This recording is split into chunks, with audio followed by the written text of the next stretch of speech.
Hey, what's up, guys? So today I want to talk about money because, money's evil, right? So today I want to talk to you guys about this famous scripture that we hear a lot of. So, for the love of money is the root of all evil. And a lot of times I hear this scripture in the most hilarious times, like, especially me being a Christian and, talking to other Christians about money. Sometimes people will blurt out stuff like, well, it's not always about the money. Or they'll quote that scripture not really having a good understanding of it. Now, it never said that money is evil. It says money is the root of all evil. The problem is money is a tool. And typically what happens is people kind of get greedy, or because of the lack of the money, people will do whatever it is they have to do just to get it. And sometimes that greed will cause people to do things that are just not right to get more money.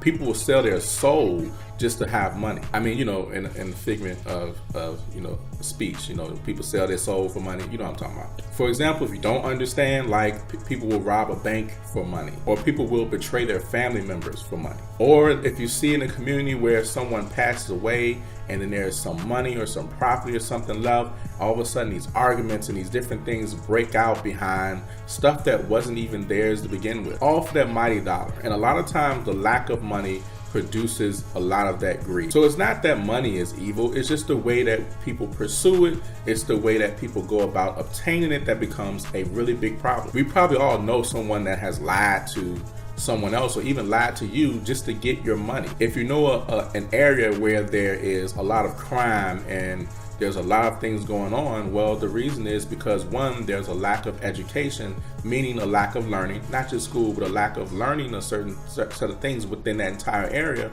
and there's a lack of money. Even if you were talk to some people who understand the streets, if you were to really dive deep, and you'd understand that when people are out there selling drugs, most of it's because of the lack of money. Because mama light's not on, or they need money, or there's some issue. And because the nation that we live in has not trained well on the finance area. It's actually an area that's almost avoided.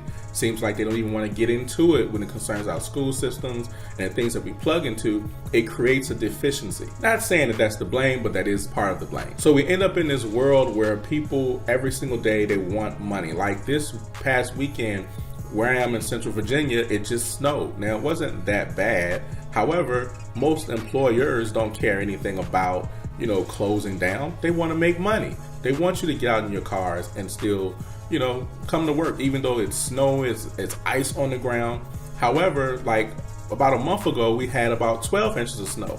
And there's a lot of places that still did not close down. Now, of course, places that are, for emergency, like your doctors, offices, hospitals, police and things like that.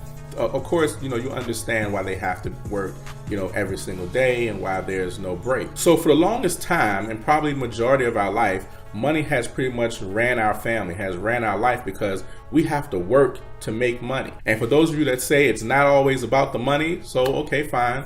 On Friday when you get paid, give the check back and tell your boss it's not always about the money. So we have to survive, we have to live, we have bills to pay, we have things that we just have to do in this life that requires money. So is it a problem that you go to work to get money? No. But is it a problem that you neglect your family for work so much just to get money? Yes. And we're not talking about like if you're just working a lot of hours. We're talking about where you put your job before your family. Meaning that you give your best self to your job. You give your best you to your work, and then you come home and give your family crap. You don't know how to treat your family, but at work you know how to treat all your coworkers, or if you're a manager, treat your employees. So see, it goes a little bit deeper than just saying, oh, money is evil. It's the root of evil, and understanding that money itself and having to obtain money, that's just what we have to do. Just be careful of what you're willing to lose in order to obtain a certain financial status. Because the reality of it right now is, if you were to go to the store or whatever, they're going to require payment for you to get food for your family. So yes, you have to work. So yes, if you're trying to, make more money, if you want to be more successful, whatever it is, don't feel bad about going for it. I support you. I think you should go for it. Go get it. Just be careful about how you go get it. Because the same way that some people look at money as being evil, it's the same way you can look at money as being a blessing to others. So the blame is not placed on the money. The blame is placed on the individual. It's about you. So whatever issues you may have around that, where you feel like you may be doing the wrong things for money, that's a you problem. That's where you need to fix you. Well, I hope you've gotten a little bit something from this, but hey, listen, go out there, work, be successful. Don't feel bad about learning more about money. Get to it, get your money, get that paper up, but just be careful about how you do it. And if you have a business, yes, charge people. They pay everybody else and they can pay you too.